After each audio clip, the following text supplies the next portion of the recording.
चाट जला ललिया के जैसे दूध वाला छलिया के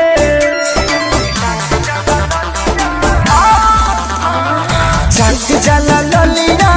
के जैसे दूध वाला छलिया के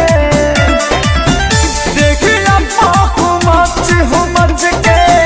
देखाने लगल दम सखी सनी चल के अफरनी चरब तुरले पलम सखी सनी चल के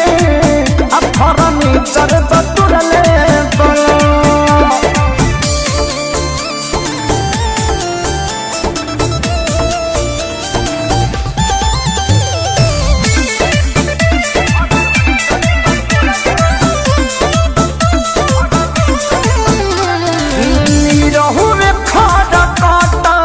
सटल सीना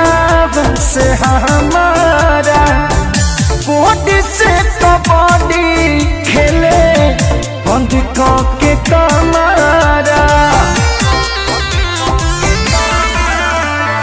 हड़बड़ में गड़बड़ भइल बात नहीं मनले धामिन के जैसे रहले कोड दुनू छनले जिद के गिद्ध बनवले माना कइने हम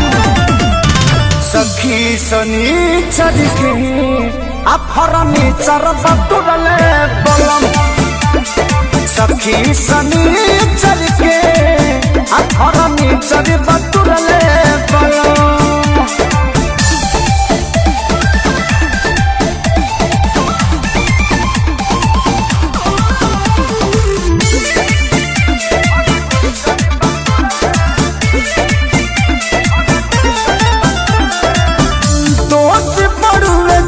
के और चढ़ानी जवानी के बकिला उठानी रहुए भई दिहल खानी के हाँ हाँ ना जाके चलत सजाने दिहल डाल हो ना ही सुधा डाले बीकी विशाल हो खेसारी तेरी अंशु फोड़ले से सखी सनी चल के अफरनी चरब तुरले बलम सखी सनी चल के अफरनी चरब तुरले बलम